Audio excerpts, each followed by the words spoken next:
Alhamdulillah, wassalatu wassalamu ala rasulillah wa ala alihi wa sahbihi wa la hawla wa la quwwata illa billah, ma ba'd. Kita baca dua ayat dari surat Al-Baqarah, ayat ke-55 dan 56.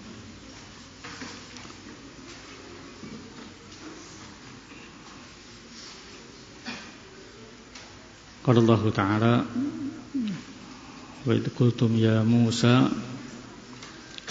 lan nu'mina laka hatta narallaha jahra fa hadatkumus sa'iqatu wa antum tanzurun thumma ba'athnakum min ba'di mautikum la'allakum tashkurun.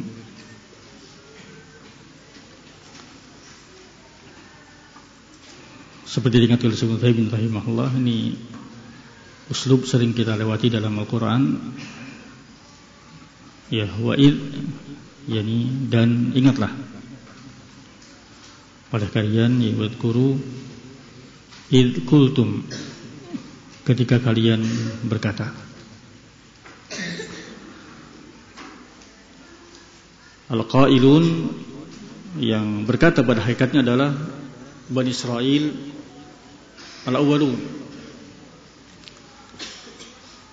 Tapi di sini Al-Quran turun ke Nabi kita Muhammad sallallahu alaihi wasallam, khitab kepada Yahudi yang ada di zaman Rasul sallallahu alaihi wasallam. Seperti sudah kita sering baca. Kenapa demikian? Karena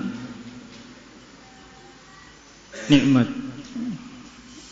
yang didapat oleh awalul ummah, oleh ajdad,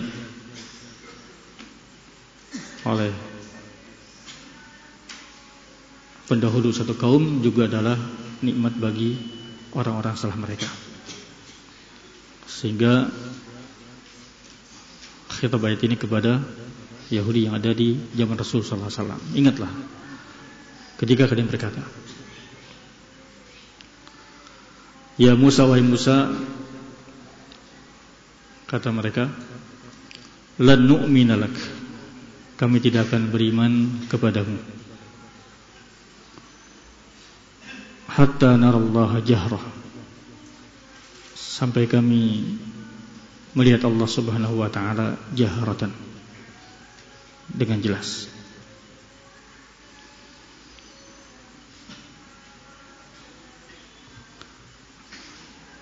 Yang pertama, kapan mereka berkata demikian?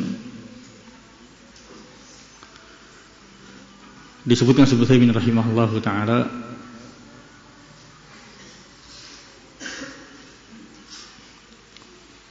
yang sahih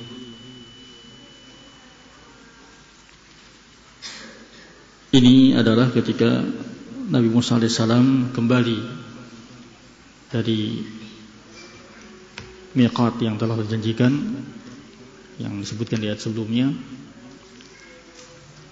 wa idh wa'adna Musa 40 lailah. Ketika pulang Nabi Musa alaihissalam yang telah menerima Taurat, menyampaikan apa yang beliau dapatkan kepada Bani Israel. Ternyata mereka berkata demikian. Kata mereka, lan nu'mina lak, kami tidak mau beriman kepadamu, bos yang telah turun kepadamu Taurat, hatta narallaha jahrah, sampai kami melihat Allah Subhanahu wa ta'ala dengan jelas. Ini perkataan mereka dibangun di atas pembangkangan, meragukan apa yang dibawa oleh Musa alaihissalam, sehingga mereka ragu akan bisa melihat Allah Subhanahu wa ta'ala. Berbeda dengan ucapan Nabi Musa alaihissalam ketika berkata, Rabbi arini anzur ilaik, wahai Rabbku, perlihatkan dirimu, aku ingin melihatmu. Kalau Nabi Musa alaihissalam berkata demikian, itu karena syauqan, karena sangat ingin melihat Allah. Kalau ini mereka berkata demikian dalam rangka menentang Musa alaihissalam. Maka ketika mereka berkata demikian, menentang, tidak mau beriman kepada Musa alaihissalam, malah menantang dengan menyatakan lan nu'mina laka hatta narallaha jahrah fa khadatkumus sa'iqatu. Ya, mereka pun diazab dengan menimpa mereka as-sa'iqah, yakni kematian. As-sa'iqah yakni al-maut. Mereka tersungkur mati satu persatu. Wa antum tanzurun, dalam keadaan kalian melihat. Yani masing-masing melihat berjatuhannya mati satu persatu dari mereka. Sehingga ini azab lebih dahsyat. Iya. Dibandingkan langsung mati semua, maka lebih dahsyat mereka rasakan ketika masing-masing melihat yang lain mati.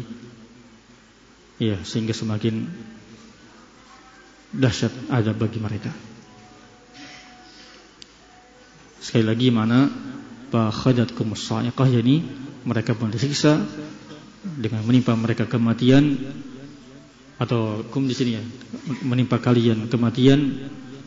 Ya, datang azab Allah, kalian pun tersungkur mati. Wa antum tanzurun, kalian dalam keadaan, ini jumlah haliyah, dalam keadaan kalian melihat masing-masing dari kalian ya berjatuhan satu persatu mati, terkena azab. Thumma ba'atsnakum, kemudian ba'atsnakum yani ahyainakum. Ba'ats di sini yani bermakna ihya. Setelah mati Allah matikan, iqab berupa dimatikannya mereka, kemudian Allah pun bangkitkan mereka lagi. Maksudnya di sini Allah hidupkan lagi. Apa dalilnya maknanya ahya? Karena ba'ats bisa bermakna ikhraj, mengeluarkan, seperti nanti di hari kiamat nanti al-ba'ats yani ikhraj man fil kubur, dikeluarkannya orang dari kubur, dibangkitkan dari kubur-kubur mereka. Kalau ini maknanya ba'ats yani ahya, kemudian kami pun hidupkan kalian mim ba'di mautikum. Ini menunjukkan bahwasanya ba'ats di sini ahya, kami hidupkan kalian kembali setelah kematian kalian. La'allakum tashkurun, agar kalian bersyukur. Ini kata Syekh Utsaimin rahimahullah, satu ayat dari 5 ayat yang ada dalam surat Al-Baqarah yang menunjukkan Allah Subhanahu wa taala menghidupkan kembali yang telah mati di dunia, yang menunjukkan adanya al-ba'ats di hari kiamat. Zat ini Allah yang Maha Kuasa menghidupkan yang telah mati di dunia, dan beberapa ayat dalam surat Al-Baqarah. Nanti kita lewati insyaallah 5. Salah satunya ini.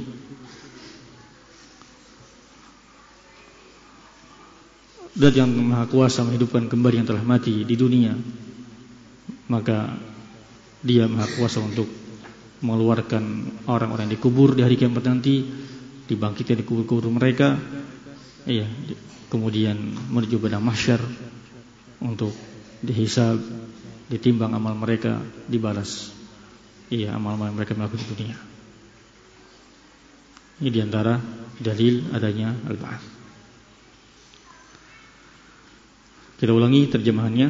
Wa idh qultum, dan ingatlah ketika kalian berkata, ya Musa, wahai Musa, lan nu'mina lak, kami tidak akan beriman kepadamu hatta narallaha jahrah, sampai kami melihat Allah dengan langsung, dengan jelas. Ini bentuk penentangan, menentang ya apa yang disampaikan Musa alaihissalam.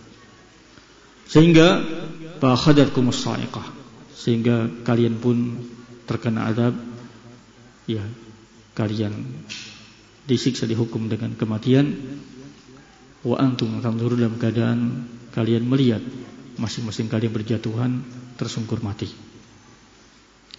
Tsumma ba'atsnakum, kemudian kami hidupkan kembali kalian mim ba'di mautikum, setelah matinya kalian tadi.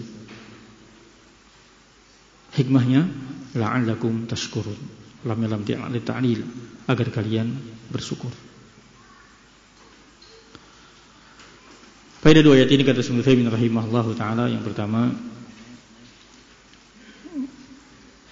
Tadzkirullah subhanahu wa ta'ala di sini mengingatkan, Allah mengingatkan Bani Israil bi ni'matihi alaihi, nikmatnya kepada mereka. Apa itu nikmat yang mereka dapatkan dalam ayat ini? Yaitu Allah menghidupkan kembali mereka setelah dimatikan. Tsumma ba'atsnakum min ba'di mautikum. Yang kedua, kata beliau rahimahullahu taala, ayat ini menunjukkan safahatu Bani Israil.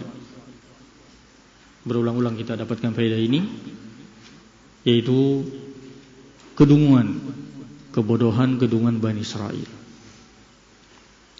Ini seringkali kita baca dalam beberapa ayat yang sudah kita baca.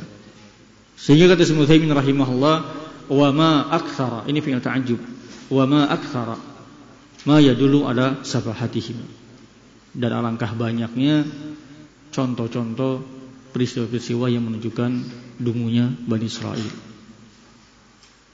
Di antaranya ayat ini. Ya, kemarin kita baca bagaimana contoh kedunguan mereka itu, mereka menyembah ijl. Ya, patung yang mereka buat, yang mereka tahu itu buatan mereka, tidak bisa hidup, tidak bisa bicara, tidak bisa mencipta, tidak bisa berikan manfaat dan mudarat, ternyata mereka sembah. Di sini safahannya adalah mereka mengaku beriman kepada Nabi Musa alaihissalam sebagai pengikut Musa alaihissalam. Tapi ketika Nabi Musa alaihissalam menyampaikan sesuatu, malah mengingkarinya, malah menantang. Iya, tidak mau percaya sampai melihat Allah, kata mereka.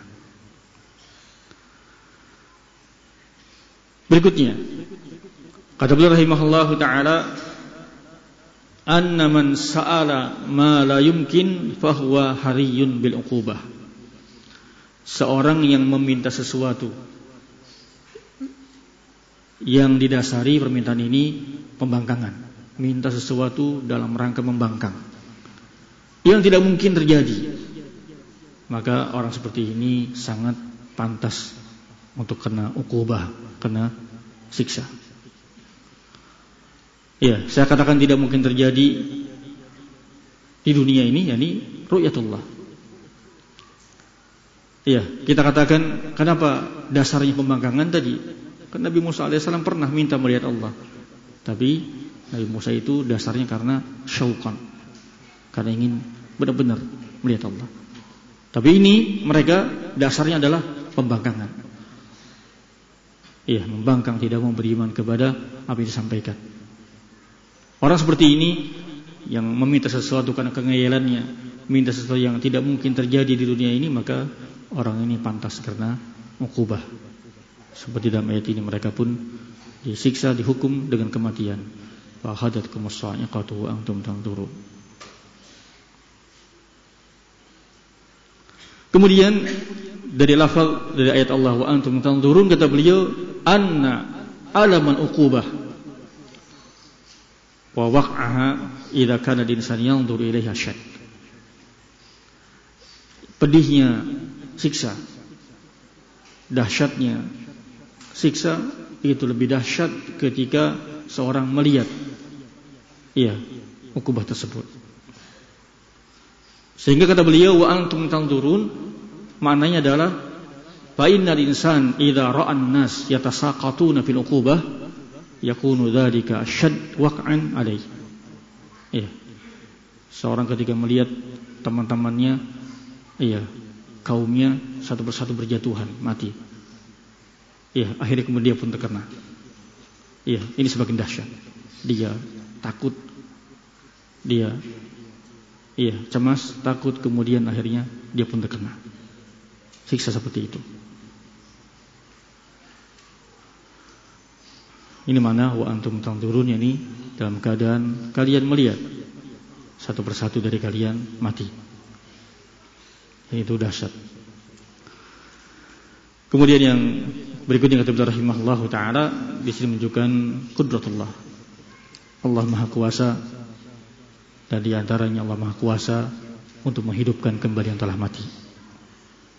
Dan dalam surat Al-Baqarah saja ada 5 contoh. Ada 5 contoh masalah ini. Yang pertama dalam ayat ini, yang kedua di ayat yang ke-73 nanti kisah Bani Israil juga ketika Nabi Musa alaihissalam disuruh memukul orang yang terbunuh dengan sebagian sapi, bagian sapi. Kemudian nanti di ayat yang ke 234 atau 243, kemudian di ayat yang ke 259 dan 260. Nanti insyaallah kita lewati. Yang terakhir dari ayat ini kata beliau rahimahullahu taala menunjukkan wujub syukur. Seorang yang bernikmat yaitu dia wajib bersyukur kepada Allah Subhanahu wa taala. Sehingga Allah ingatkan, Allah yang telah memberikan nikmat kepada kalian, Allah mengiqab kalian, dimatikan, kemudian dihidupkan kembali, ini wajib kalian syukuri. Ini boleh ingatkan kepada Bani Israil demikian, tsumma ba'atsnakum min ba'di mautikum la'allakum tashkurun. Nikmat tersebut harus disyukuri. Ini menunjukkan wajibnya syukur nikmat. Wallahu a'lam bishawab.